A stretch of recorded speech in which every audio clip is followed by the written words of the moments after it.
Hello beautiful people, I hope you're all fine and doing well. This is Mel and welcome back to my channel. तो यार अभी मैं जिस video पे reaction करने वाला हूँ उसका नाम है Modi governments under construction upcoming express ways of India.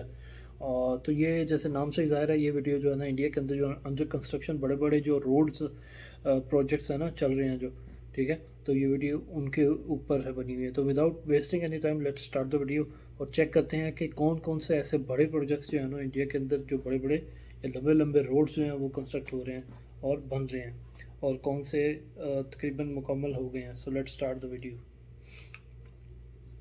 Hello दोस्तों, स्वागत है आपका एक नई वीडियो में। तो आज इस वीडियो में भारत के कुछ एक्सप्रेसवेज के बारे में जानेंगे। ऐसे एक्सप्रेसवेज जो कि इस वक्त अंडर कंस्ट्रक्शन हैं और जल्द ही पूरे होने वाले हैं। अभी 3-4 दिन पहले ही पूर्वांचल एक्सप्रेसवे को उत्तर प्रदेश में इनॉग्रेट किया गया है। ये चीज हर कोई जानता है कि रोड इंफ्रास्ट्रक्चर कंट्री के लिए कितना इंपॉर्टेंट है और शायद ये चीज पॉलिटिकल पार्टीज भी बहुत अच्छे से जानती है। इसीलिए आज के समय में रोड इंफ्रास्ट्रक्चर एक ऐसा टूल बन चुका है जिसकी मदद से पॉलिटिकल पार्टीज एक दूसरे से कम्पीट करती है। और आज यही देखते हैं कि इन पार्टीज की कंपटीशन की वजह से आखिरकार कौन कौन से एक्सप्रेसवेज को प्रपोज किया गया था, जिनमें से कौन कौन से इस वक्त अंडर कंस्ट्रक्शन है और आखिर कब तक खत्म हो जाएंगे। हेलो दोस्तों, मेरा नाम है दीपक, आप देख रहे हैं इट्स इनक्रेडिबल फॉर यू।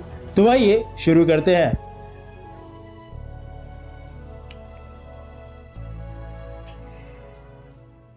तो पहले एक्सप्रेसवे की बात करते हैं जो कि है बुंदेलखंड एक्सप्रेसवे। उत्तर प्रदेश के अंदर इस एक्सप्रेसवे को बनाया जा रहा है जो कि एक एक्सेस कंट्रोल्ड एक्सप्रेसवे है। मतलब हाई स्पीड ट्रैफिक के लिए इसे डिजाइन किया जाएगा जहां पर सारा का सारा ट्रैफिक फ्लो रेगुलेटेड रहेगा। लगभग 296 यानी 296 किलोमीटर लंबा होगा ये एक्सप्रेसवे, जो कि गोंडा विलेज को, ये चित्रकूट डिस्ट्रिक्ट में है, इसे इटावा डिस्ट्रिक्ट के कुडरेल विलेज से कनेक्ट करेगा। क्योंकि कनेक्शन चित्रकूट से भी हो रहा है इस एक्सप्रेसवे का, तो बहुत चांसेस हैं कि ये फ्यूचर में चित्रकूट धाम के टूरिज्म को भी काफी अच्छा बूस्ट देगा।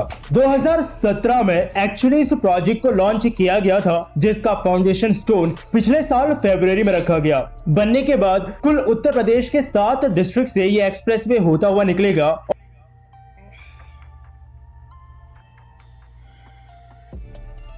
और 4 अलग अलग कॉन्ट्रैक्टर्स को इसका अलग अलग काम दिया गया है। बात करें अगर कॉस्ट की, तो लैंड एक्विजिशन के साथ करीबन 14,716 करोड़ रुपयों का खर्चा इस प्रोजेक्ट में आ रहा है और इस महीने लगभग 10 तारीख तक यानी 10 नवंबर तक इसका 75% यानी 75% काम पूरा हो चुका है। चलिए चलते हैं अगले प्रोजेक्ट की तरफ और ये है मुंबई नागपुर एक्सप्रेसवे, यानी कि महाराष्ट्र के अंदर। वैसे इसका एक काफी बड़ा नाम भी है। इस एक्सप्रेसवे को हिंदू हृदय सम्राट बाला साहब ठाकरे महाराष्ट्र समृद्धि महामार्ग के नाम से भी ऑफिशियली बोला जाता है और ये एक 6 लेन का एक्सप्रेसवे है, लगभग 701 यानी 701 किलोमीटर लंबा। यानी ये कहा जा सकता है कि ये सबसे बड़े ग्रीन फील्ड एक्सप्रेसवे प्रोजेक्ट्स में से एक होगा। Maharashtra state road development corporation इस प्रोजेक्ट का नेतृत्व कर रही है और ये एक्सप्रेसवे सबसे महंगे एक्सप्रेसवेज में से भी एक हो सकता है। लैंड एक्विजिशन के साथ लगभग 55,000 करोड़ यानी 55,000 करोड़ रुपयों का खर्चा इस प्रोजेक्ट में आएगा। हाँ, लेकिन ये बात है कि गवर्नमेंट के हिसाब से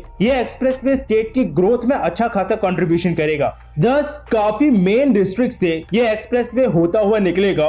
वो 10 के 10 डिस्ट्रिक्ट्स के नाम मैं आपके लिए स्क्रीन पर लिख दूंगा, जहां आप देख सकते हो कि अमरावती, औरंगाबाद, नासिक, अहमदनगर, थाने जैसी काफी इंपॉर्टेंट डिस्ट्रिक्ट्स इसमें शामिल हैं। 16 पैकेज में इस एक्सप्रेसवे के काम को बांटा गया था और 13 अलग अलग कॉन्ट्रैक्टर्स को दिया गया था, जिनमें काम इस वक्त भी चल रहा है। चलिए अभी बात करेंगे एक बहुत इंपॉर्टेंट एक्सप्रेसवे की, जिसका नाम आपने जरूर सुना होगा और यह है दिल्ली मुंबई एक्सप्रेसवे। एक under construction access controlled expressway, लगभग 1350 किलोमीटर लंबा और 8 लेन जितना चौड़ा, जो कि 12 लेन तक फ्यूचर में एक्सपेंडेबल होगा। यानी लैंड उसके आसपास रिजर्व करके रखी जाएगी फ्यूचर में फर्दर एक्सपेंशन के लिए। और एक्सप्रेसवे का नाम खुद ही ये बता रहा है कि ये दिल्ली और मुंबई को डायरेक्टली कनेक्ट करेगा। 2019 में इस प्रोजेक्ट का फाउंडेशन स्टोन रखा गया था और 1 लाख करोड़ रुपयों के आसपास प्रोजेक्ट की कीमत लैंड एक्विजिशन को मिला के कैलकुलेट की गई थी। साल 2023 तक प्रोजेक्ट के बनने की उम्मीद है, जिसके बाद ये भारत का सबसे लंबा और बिजिएस्ट एक्सप्रेसवे बन सकता है। दिल्ली के डीएनडी फ्लाईओवर और हरियाणा में सोहना, ये दो इसके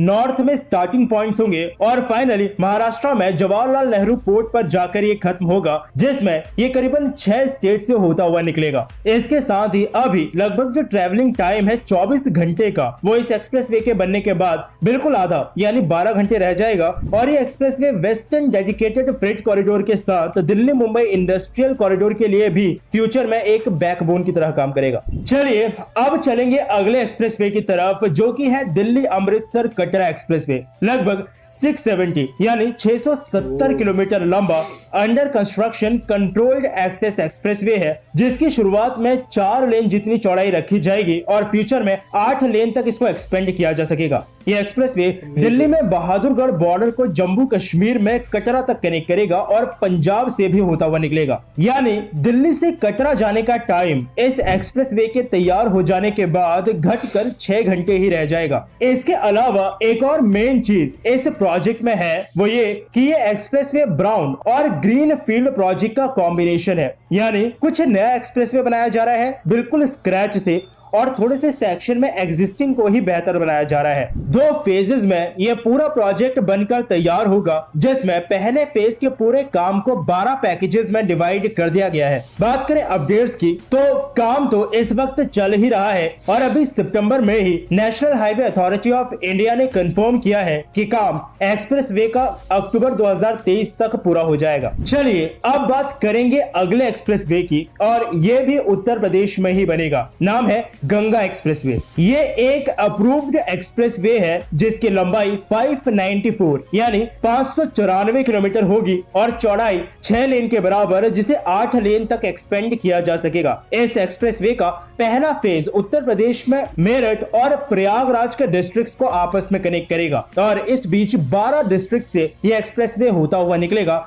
जिसमें मेरठ, अमरोहा, उन्नाव, प्रतापगढ़ जैसे कई सारे डिस्ट्रिक्ट्स हैं। ये गंगा एक्सप्रेसवे वैसे सबसे पहले जब मायावती चीफ मिनिस्टर थी उस वक्त लॉन्च किया गया था, लेकिन उस वक्त प्रोजेक्ट का थोड़ा प्लानिंग भी डिफरेंट था। ऐसा सोचा गया था कि गंगा नदी के किनारे किनारे एक्सप्रेसवे को बनाएंगे, यानी गंगा के साथ ही वो चलेगा। लेकिन फिर एनवायरमेंटल स्टडी की बात हुई कि कहीं एनवायरमेंट को तो कोई नुकसान नहीं होगा। फिर सेंट्रल गवर्नमेंट से परमिशन भी लेनी थी। ऐसी कई चीजें थी जिससे ये प्रोजेक्ट आगे बढ़ा ही नहीं और काम शुरू हुआ एक्चुअली में योगी आदित्यनाथ जी की सरकार आने के बाद ही। खैर, प्रोजेक्ट का कंप्लीशन डेडलाइन है 2024 और अभी तक प्रोजेक्ट में लगभग 95 यानी 95% तक लैंड एक्विजिशन यानी कि जमीन अधिग्रहण पूरा हो चुका है। चलिए अब बात करेंगे एक आखिरी प्रोजेक्ट की, लेकिन इसमें इस वक्त काम नहीं चल रहा है, यानी ये अंडर कंस्ट्रक्शन नहीं है बल्कि ये बन चुका है और 4 दिन पहले ही इनॉग्रेट हुआ है। जी हाँ, मैं बात कर रहा हूँ पूर्वांचल एक्सप्रेसवे की ही।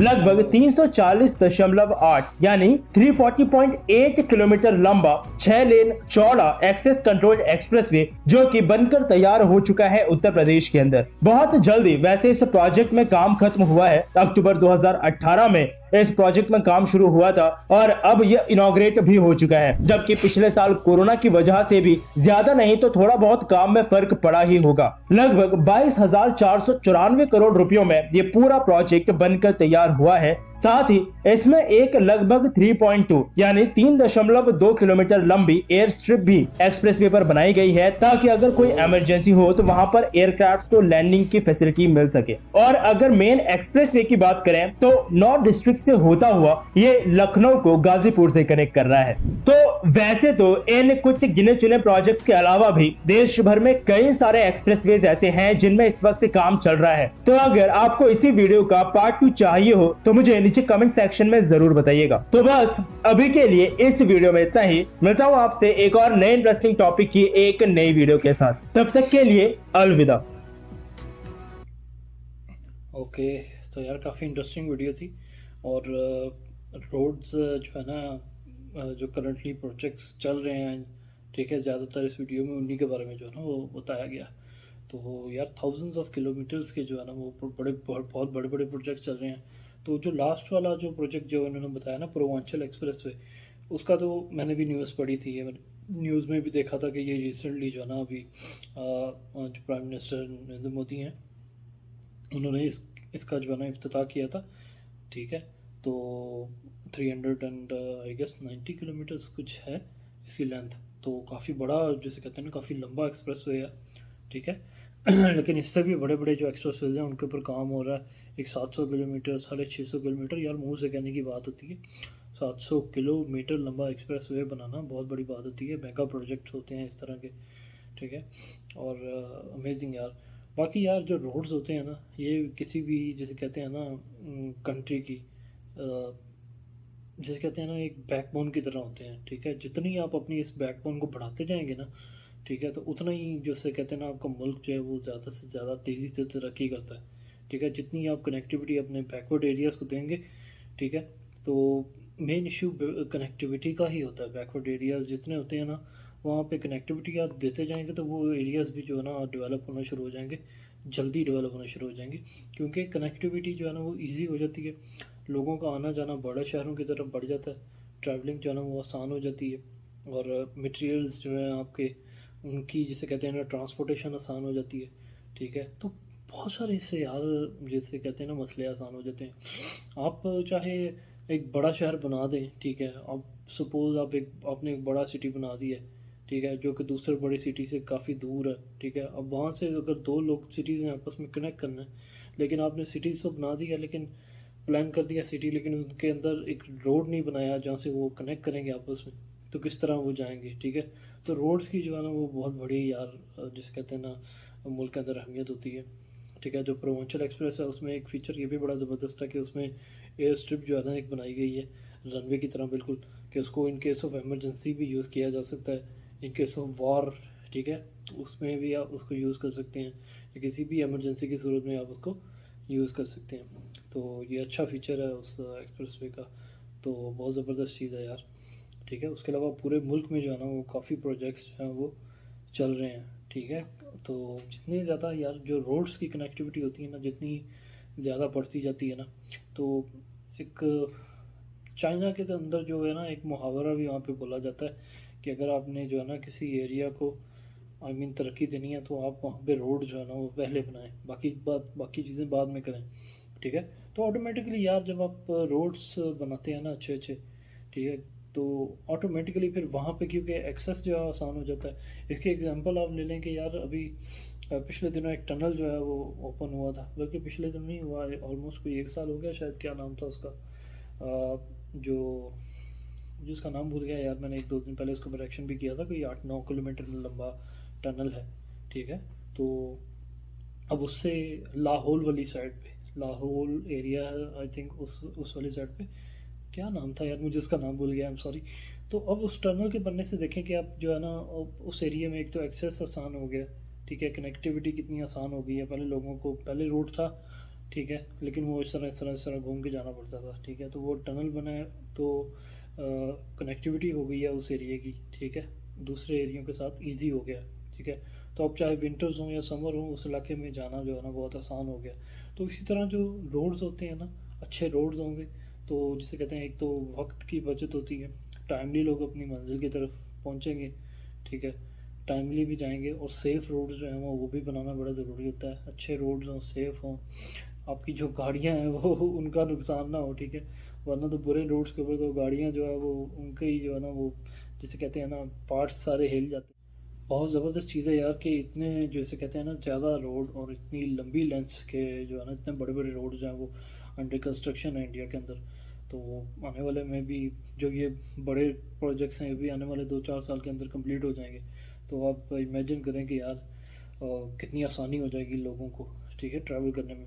और लॉन्ग ड्राइव पे जाने का तो अपना ही मज़ा है यार। अभी इस तरह के इतने मज़ेदार एक्सप्रेस वे बने हों, 700 किलोमीटर, 600 किलोमीटर आप उसके ऊपर ड्राइव कर रहे हैं, जा रहे हैं मज़े से, यार क्या बात है। तो ड्राइव करने का भी मज़ा आता है जब अच्छे रोड्स हों। ठीक है, तो इसके साथ ही यार मुझे तो इजाज़त था, और अगर रिएक्शन पसंद आया तो काइंडली चैनल को सब्सक्राइब कर दें और वीडियो को लाइक करना ना भूलिएगा। तो मिलते हैं किसी नेक्स्ट रिएक्शन के साथ। Till then take care, bye bye.